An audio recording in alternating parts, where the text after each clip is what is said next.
Hello everyone, welcome to my channel physical education by Sarang Pandey. आज जो हम जिस टॉपिक के साथ आए हैं वो सीबीएसई का क्रश है, यानी बहुत ही इंपॉर्टेंट टॉपिक। और ये टॉपिक आपको देखेंगे मैक्सिमम जो भी बड़े क्वेश्चंस होते हैं, यानी लॉन्ग टाइप के क्वेश्चंस या शॉर्ट क्वेश्चन जो फ्रेम किए जाते हैं, ऑब्जेक्टिव टाइप के जो क्वेश्चंस बनाए जाते हैं, इस चैप्टर पे बहुत फोकस किया जाता है। आइए बताते हैं कौन से चैप्टर की तरफ हम लोग चलते हैं। Okay, so sports and nutrition, chapter number 5 और weightage of categories, weightage of chapter, total number of 9, यानी नंबर 9 टोटल चैप्टर से क्वेश्चंस की फ्रेमिंग की जाएगी बोर्ड एग्जाम में। सो बिना टाइम वेस्ट किए हम चलते हैं अपने टॉपिक की तरफ, स्टार्ट करते हैं। सो फर्स्ट स्टार्टिंग से पहले हम देखेंगे कि चीजों को कैसे कैटेगराइज किया गया है और इस स्पोर्ट्स एंड न्यूट्रिशन टॉपिक को हमको कैसे क्लियर करना है और कवर करना है। कुछ बेसिक चीजें हैं जो हमें आपको समझना होगा और इन सब चीजों को समझ के क्वेश्चन की फ्रेमिंग खुद से करनी होगी और उन टॉपिक को क्लियर करना होगा। ठीक है, अगर कोई डाउट होगा तो हम कमेंट के थ्रू अपना एक दूसरे को हेल्प करते रहेंगे। ठीक है, सो स्टार्ट करते हैं। What is balance diet? So पहला क्वेश्चन जो न्यूट्रिशन में बनता है कि बैलेंस डाइट है क्या। सो बैलेंस डाइट स्टार्ट करने से पहले बैलेंस डाइट एंड न्यूट्रिशन दोनों चीजों को मैं थोड़ा सा एक्सप्लेन कर दे रहा हूं, ऑलरेडी मेंशन है। और चैप्टर को आप और अच्छे समझने के लिए उसका आप स्क्रीनशॉट लेते रहिएगा। So balance diet, a diet which consist of all essential food constitutions which protein and carbohydrate, fat, vitamins, mineral and water in concerned property is called balanced diet. Clear? So balanced diet को बहुत छोटे में आप लिख के उसको explain कर सकते हो। क्वेश्चंस बैलेंस डाइट भी पूछ लेता है और कभी कभी क्वेश्चंस की फ्रेमिंग जो लॉन्ग क्वेश्चंस में करता है उसका हम आपको आगे बताएंगे। सो नेक्स्ट है न्यूट्रिशन। न्यूट्रिशन पे देखते हैं, ध्यान देते हैं। Nutrition is a dynamic process which comprise contribution of the food and remain healthy, and it's steadily the process of being necessary. Clear?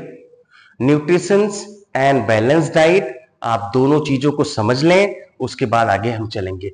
Next चलते हैं कि हम इसको कैटेगराइज कैसे किए हैं और इसको समझना कैसे है। इन सब चीजों पे बहुत ध्यान देने की जरूरत है और हम इसको बहुत ही छोटे पार्ट में 2 टाइप्स में डिवाइड करेंगे और इन्हीं 2 टाइप्स पे इस क्वेश्चन के मैक्सिमम, इस चैप्टर के मैक्सिमम क्वेश्चंस जो होते हैं ये कवर होते हैं। क्लियर? चलिए फोकस करते हैं।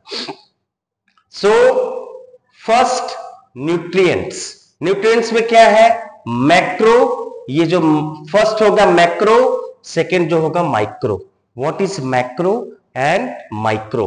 सो मैक्रो में carbs, protein, fat and water. Second micro में विटामिन्स एंड मिनरल। इसको 2 पार्ट में कैटेगराइज किया हुआ है।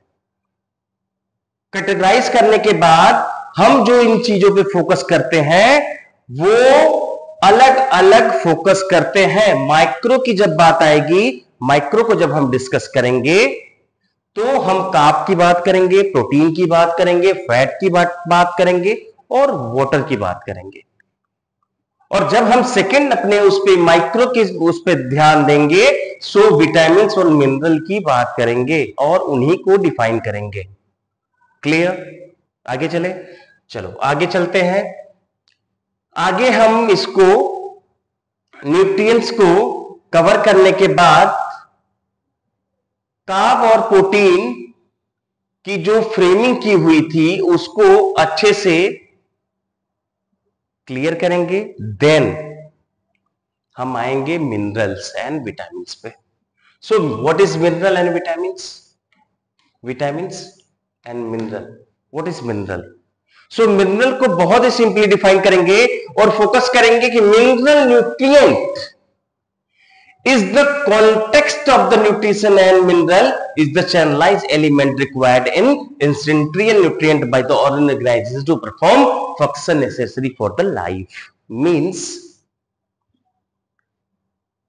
कि हमारे जिंदगी में जो मिनरल्स का इंपॉर्टेंस है, जो हमारे अपने बॉडी स्ट्रक्चर के लिए मिनरल का जो इंपॉर्टेंस है वो बहुत ही नेसेसरी है एंड रिक्वायर्ड ऑफ मैक्रोन्यूट्रिएंट्स में mineral, protein, sodium, magnesium and phosphorus. Clear? और कॉपर, कैल्शियम, आयरन, आयोडीन, ये सारी चीजों को हम फोकस करते हैं. ठीक है. सेकेंड, हम जब भी विटामिन्स की बात करेंगे, so they are the elements, they are the chemicals which are required in very small amount to keep our body healthy. Means vitamin का वो हिस्सा जो हमारे बॉडी को रिक्वायरमेंट होती है, और रिक्वायर्ड विटामिन्स को हम क्या करते हैं, एक हिस्सा बनाते हैं. और ये हमें जरूरत क्यों होती है, और विटामिन्स के रूप में हमें चाहिए क्या, हमारे बॉडी को विटामिन्स के रूप में चाहिए क्या, हमें विटामिन चाहिए मतलब रेगुलर विटामिन्स में हम क्या ले सकते हैं. जब आप फोकस करोगे तो एक डेली रूटीन में हमें किन विटामिन्स की ज्यादा जरूरत होती है, और विटामिन्स में हम कौन कौन से विटामिन्स ले सकते हैं और जरूरत किसकी होती है.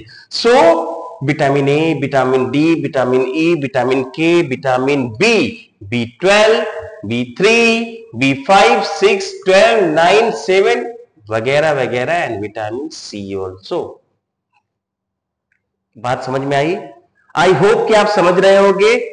बहुत जल्दी कवर करना है चैप्टर को, बट हम आपको बहुत डीपली नहीं ले जा रहे हैं, आपको उतना ही एक्सप्लेन कर रहे हैं जितना आपको बोर्ड एग्जाम में लिखने की जरूरत पड़ेगी. बहुत शॉर्ट नोट्स है, उसको समझने की जरूरत है. आप अपने बुक पे फोकस करिएगा, इन टॉपिक्स को, इंपॉर्टेंट टॉपिक्स को देखिए, देन बुक्स से उसको कंपाइल करिए, देन उसको आप एक प्रॉपर नोट्स बनाइए. आपका नंबर्स कोई नहीं काट सकता, आप 100 आउट ऑफ 100, कोई नहीं आपका नंबर इधर उधर कर सकता. So focus only notes and आपका अपना रिटन वर्क. क्लियर? सो आगे चलते हैं. आगे हम कुछ चीजों को आपको दिखाते हैं. एक बना रखा हुआ है चार्ट. इस चार्ट पे आप जब फोकस करेंगे, इसमें बहुत सारे विटामिन्स को इन्होंने मेंशन कर रखा है. आप देखोगे कैल्शियम, कॉपर, जो हमने ऑलरेडी आपको डिस्कस रखा है, आयरन, और नीचे तक सोडियम, जो भी इसका फंक्शन है, कि इसका फंक्शन क्या हो सकता है, इसके एग्जाम्पल ऑफ इंग्रेडिएंट्स क्या है, टाइप ऑफ विटामिन्स कौन से हैं, ये सारी चीजें ऑलरेडी मेंशन है. इसमें हम टाइम वेस्ट नहीं करते हैं, इसको प्रॉपर देख लेते हैं, और प्रॉपर देखने के बाद स्क्रीनशॉट ले लो. मैं डिस्क्रिप्शन में वीडियो का लिंक भी डाल दूंगा और नोट्स का लिंक डाल दूंगा, अगर जिनको जरूरत है वहां से वो कॉपी कर सकते हैं और उसको यूटिलाइज कर सकते हैं. Okay. So vitamin A, vitamin B1, B2, B3, B5, B6, B7, B9, B12, vitamin C, D, E, K, और इनके function, type of vitamins, function and example of ingredients. Means कि हमें विटामिन्स की कौन सी जरूरत है, फंक्शन इसका क्या है, और हमें मिलेंगे कैसे. तो आप यहां देखोगे, बहुत ज्यादा हम लोग टाइम न लें और इसको sweet potato, tuna, mushroom, whole grain, मतलब वगैरह वगैरह वगैरह, जो भी विटामिन्स है किसमें हमें मिलेंगे, ये ऑलरेडी इस पे मेंशन है. सो आपको देखने की जरूरत है, डेली रूटीन में उसको आप यूटिलाइज करिए. देन एग्जाम में तो आपको पूछेगा ही, नो डाउट, उसको तो आप इग्नोर नहीं कर सकते. ओके. सो नेक्स्ट चलते हैं आगे की तरफ, नेक्स्ट स्लाइड पे. और हम नेक्स्ट स्लाइड पे सेम चीजें हैं, विटामिन से डिफरेंशियल ऑर्डर्स, ये 1 नंबर में भी क्वेश्चंस आते हैं, और इसका मैचिंग द फॉलोइंग्स और केस स्टडी भी कभी कभी फ्रेम कर देता है. सो आप इसको अच्छे से देख लेना. ये चार्ट बहुत इजी चार्ट नहीं है, आप इसको एक दो बार फोकस करोगे, इसके केमिकल्स नेम पे, डिफिशियंसी डिसऑर्डर पे आप जब फोकस हो जाओगे तो आपके नंबर्स कटने नहीं है, आप पूरे मार्क्स पाओगे। ठीक है, सो हम विटामिन ए एक बार देखते हैं फिर से। विटामिन ए और विटामिन B1, B2, B3 और विटामिन के तक, यानी ये जितने भी विटामिन हैं उनके डिफिशियंसी ऑर्डर्स क्या हो सकते हैं। अगर आपको विटामिन ए की कमी है बॉडी में, अगर नहीं मिलता है तो आपको क्या हो सकता है? ब्लाइंडनेस, अंधापन। ये चीजें आपको फोकस करनी होंगी और बहुत डीपली पढ़नी होंगी कि किस विटामिन की कमी से कौन सी प्रॉब्लम हो सकती है, कौन सी डिफिशियंसी हो सकती है, कौन से डिसऑर्डर हमें हो सकते हैं। सो इसके चार्ट मेंशन है, आप यहां पे देख लो। मैं एक दो एग्जांपल दे देता हूं, दिखा देता हूं। फॉर एग्जांपल विटामिन सी, इसका साइंटिफिक नेम पढ़ो और थोड़ा सा कमेंट में इसका साइंटिफिक नेम बताओ, इसका स्क्रीनशॉट ले। ऑलरेडी मेंशन है, मैं बता सकता हूं, बट मुझे आपसे जानना है। आगे इससे क्या प्रॉब्लम हो सकती है, डिफिशियंसी क्या है, डिसऑर्डर क्या है? सो ब्लीडिंग एंड स्वेलिंग ज्वाइंट्स। ये विटामिन सी के कमी से बॉडी में जो चीजें सबसे ज्यादा होती हैं वो होती हैं आपको bleeding gums and swelling joints, scurvy. Clear? I hope कि आप समझ रहे हो। सो नेक्स्ट हम चीजों को और भी अच्छे से क्लियर कर रहे हैं और आगे बढ़ते हैं। ठीक है, सो आगे हम बढ़ते हैं। जो आपके लिए इंपॉर्टेंट है उसको हम कवर करते हैं, जो थोड़ा बहुत इजी है उसको हम थोड़ा सा उसको साइड करते हैं। और बुक को हमेशा प्रेफर करिएगा। आपको ये वीडियो केवल आपके हेल्प के लिए बनाई जा रही है। आप देखो, देखने के बाद बुक से मैच करो और उसका एक नोट्स प्रॉपर अपना तैयार करो, देन आप एग्जाम में अच्छा करोगे। क्लियर? चलो next, healthy weight. What is healthy weight? आज के डेट में हेल्दी वेट का जो कॉन्सेप्ट है वो बहुत जबरदस्त चला है। लॉस वेट, हेल्दी वेट, ये सारे कॉन्सेप्ट जो हैं एकाएक आप देखोगे बहुत ज्यादा इस समय है। And food intolerance, what is food intolerance? ये दोनों को समझना बहुत जरूरी है। सो पहले हम समझते हैं हेल्दी वेट का। So healthy weight is considered to the be one that is between 18.5 and 24.9 according to BMI. What is full form of BMI? Body mass index. Body mass index. So body mass index क्या करता है?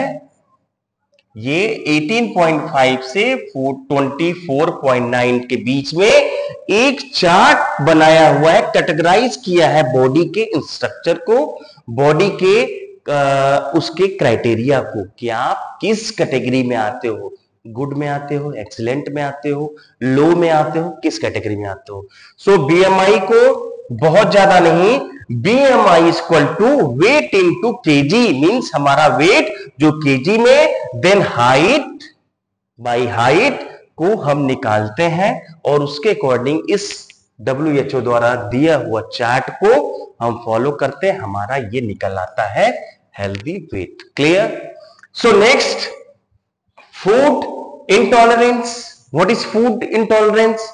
सो it means the individual elements of creatine food that cannot be properly proceed and absorbed by our digestive system. means हमारा digestive system ऐसे foods को जिसको digest नहीं कर पा रहा है और बार बार हमें प्रॉब्लम हो रही है। इनटॉलरेंस का मीन्स उस चीज को हम एक्सेप्ट नहीं कर पा रहे हैं, उससे हमें बार बार प्रॉब्लम्स हो रही हैं। Clear? So enzyme is responsible for breaking down and absorbing the food elements. Symptoms, ये कौन सा एंजाइम है जो परेशान कर रहा है फूड इंटॉलरेंस में? और ये सिम्टम्स कौन से हैं? सो सिम्टम्स, स्टमक पेन, अगर पेट बहुत दर्द हो रहा है, फर्स्ट वोमिटिंग एंड हेडेक। ये तीन ऐसे चीजें हैं बेसिक जो करती क्या है, आपको इंडिकेट करती हैं कि फूड टॉलरेंस का जो हमारा अपना बॉडी स्ट्रक्चर है जो एक्सेप्ट करता है वो एक्सेप्ट नहीं कर रहा है। सो फूड टॉलरेंस की कैपेसिटी हमारे अंदर नहीं है। क्लियर? चलो नेक्स्ट चलते हैं, नेक्स्ट टॉपिक की तरफ, फटाफट कवर करते हैं इसको। Method of control healthy body.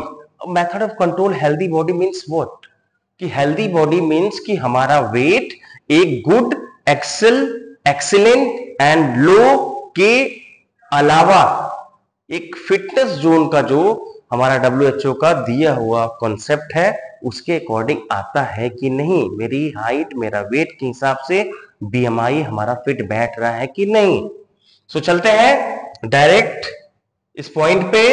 So method of control heavy body, set an appropriate goal for weight loss। appropriate goal, एक गोल सेट करना होता है अपनी टारगेट को पाने के लिए। फॉर एग्जांपल मैं 100 kg को हूं, मैंने गोल सेट किया है कि मैं एक्सरसाइज और खाने के थ्रू इसको कम करूंगा और अपना वेट 75 पे लाऊंगा। सो एप्रोप्रिएट जो गोल्स है उसको क्लियर करना। Then second, cut your calories and live in active lifestyle. आपको अपने कैलोरीज पे सबसे ज्यादा काम करना होगा क्योंकि आपको खुद ही नहीं पता कि आपको कितनी कैलोरी लेनी है, इनटेक ऑफ कैलोरी क्या है आपका, और आप sources of calorie maximum intake लेते हो और आपका रिस्पॉन्स क्या होता है, हेल्दी बॉडी और फैटी बॉडी। क्लियर? सो दूसरा पॉइंट क्लियर। थर्ड जो होता है, do regular exercise like gym and yoga. Gym, yoga, personal घर, होम पे आप जो भी बेस्ट कर सकते हो अपने बॉडी के लिए, रेगुलर एक्सरसाइज को हमें क्या करना हो, डेली रूटीन में फॉलो करना होगा। Then fourth, avoid fatty food, junk food and fast food. This is very nice, but अभी कहां हो पाता है, बट थोड़ा थोड़ा करना होगा। अगर आपको चीजें आगे अच्छी करनी है तो इस पे मेन फोकस करना होगा कि आपको फैटी चीजें और बाहर की चीजों को अवॉइड करना होगा। Next topic, do not eat smaller meals frequently. Chocolate मिला खा लिया, बिस्किट मिला खा लिया, मेरे फ्रेंड ने आज लड्डू लाया वो भी लेके खा लिया। सो इसको थोड़ा सा फ्रीक्वेंटली जो हमें चीजें मिलती हैं फ्री वाली, अवॉइड करना होगा। Clear? Balancing the intake of calorie and expertise of the calories. समझ में आया? मीन्स कि हमें रिक्वायरमेंट कितनी है और हम खा कितना रहे हैं, सो उसको भी बैलेंस करना होगा। क्लियर? ये टॉपिक क्लियर हो गया। Method of controlling healthy body, आपको इन पे फोकस जब करोगे तो आपको क्या करना होगा, आप इस स्ट्रक्चर से इस स्ट्रक्चर का जो लास्ट तक का है देख लो, आपको पिक में दिख रहा होगा कि जो हेल्दी है और जो बिग है वो क्या है, और underweight, heavy, overweight, obesity and server obesity, severe obesity, ये जो कैटेगराइज किया गया है, इन कैटेगराइज में आप अपने को कहां पे प्रेजेंट करते हो, इस कैटेगरी में आप अपने को कहां रखते हो। सो आप देख लो इस कैटेगरी में कहां आते हो और मुझे कमेंट में करके बता देना कि किस इसमें आप कहां रखते हो अपने आप को। क्लियर? सो नेक्स्ट टॉपिक, बिना टाइम वेस्ट किए, pitfall of dieting. What is pitfall? This is very nice word, but pitfall means common pitfall of dieting for an event diet the severely restricted calorie intake में often means जो calories हमें intake calories होती है उसको cut करके हम क्या करते हैं कि छोटी कैलोरी को, इंटेक ऑफ कैलोरी जो होती है छोटी होती है, जिसमें हम पिटफॉल के दायरे में आ जाते हैं। मींस कैलोरी जो हमारा जितना हमारा इंटेक होता है उसको लो कर देते हैं। And body slowly down its metabolism rate to conceive energy. समझ में आया? आई होप कि समझ में आ रहा होगा। Restriction of the cereal meals in the dieting like carbohydrate and fat, ये दोनों क्या है? व्हाट आप देखोगे यहां पे, so carbohydrate and calories, carbohydrate and dieting like carbohydrate and fat, दोनों का रिस्ट्रिक्शन क्या है इसमें? सो रिस्ट्रिक्शन को भी समझना होगा कि इन दोनों के इंटेक पे क्या बॉडी पे असर पड़ती है। So intake of calories through behaves like drinks, no exercising regularly,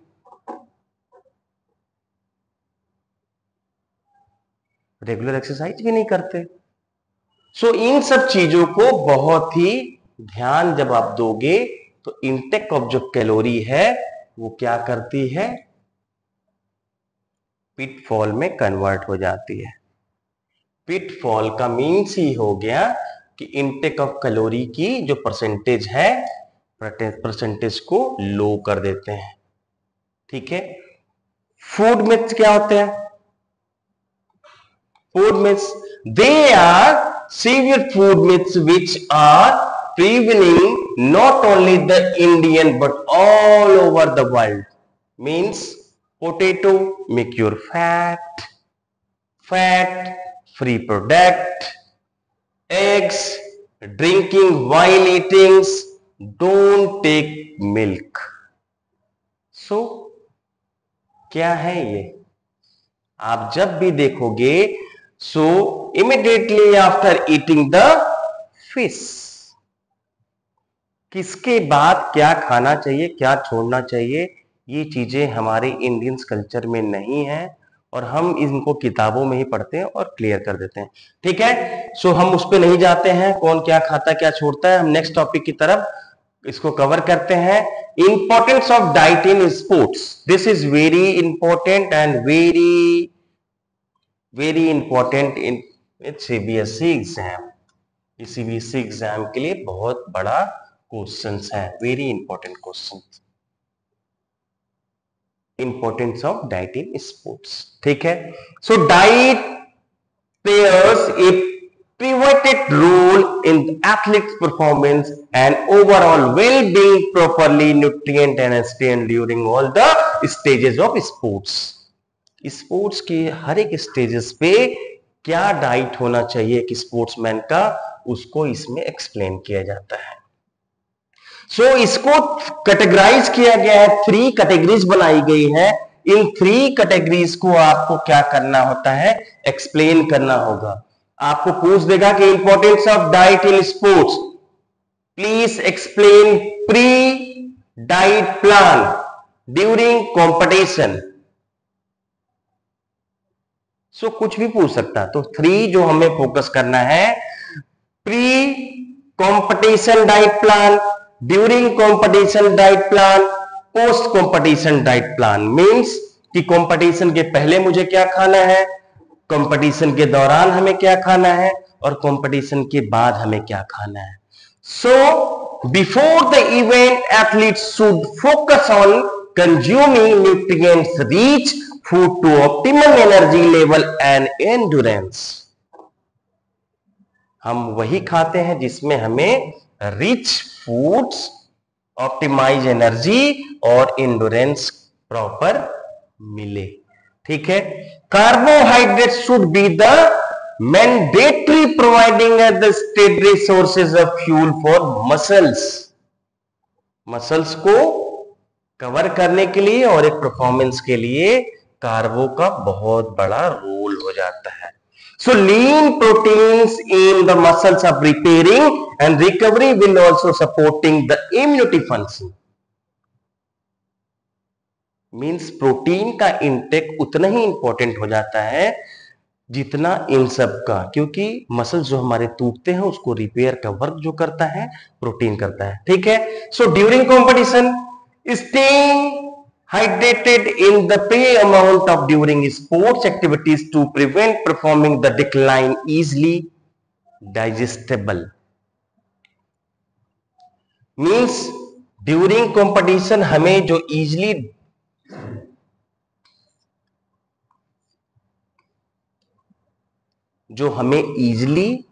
digest हो सके उस चीजों को हम लेते हैं, जिससे एनर्जी लेवल और एथलीट का अपना डिहाइड्रेट बॉडी प्रॉपर बना रहे। Clear? So next post competition diet. Post competition diet में आपको इन दोनों के बाद आफ्टर कंपटीशन क्या ले सकते हो। So after the competition recovery is the top priority to the replacing or depending nutrient and repairing muscles। Muscles जो ब्रेक हुआ होता है, जो आपको जरूरत होती है आफ्टर कंपटीशन, उसको मसल्स को रिपेयर और अच्छा करने के लिए किन डाइट की जरूरत होती है वो यहाँ पे मेंशन होता है। So first 30 minute is whittle of muscles, glucagon restoration and the repair. Glucagon क्या करता है? फर्स्ट 30 मिनट रिपेयर करता है, ठीक है। सो ध्यान देने की चीजें हैं इनको, इन तीनों को जरूर देख लेना, ये बहुत इंपॉर्टेंट है। मैं बार बार बोल रहा हूं एग्जाम में आएगा, नोट कर लो, आएगा तो आएगा। आप मेन एग्जाम में देखना इस चैप्टर का ये क्वेश्चन समझ लो क्रश क्वेश्चन है सीबीएसई का, ठीक है। आफ्टर एग्जाम मैं इस चीज को दिखाऊंगा आपको और अच्छे से बताऊंगा। Thank you so much. I hope कि ये चैप्टर स्पोर्ट्स एंड न्यूट्रिशन का आपको समझ में आया होगा। अगर कोई डाउट हो तो आप कमेंट करें, कमेंट करके चीजों को समझ लें और हमें फीडबैक देते रहें। वीडियो अच्छी लगी हो, हेल्पफुल हो तो thank you so much. Video को लाइक करें, सब्सक्राइब करें। Thank you. जय हिंद।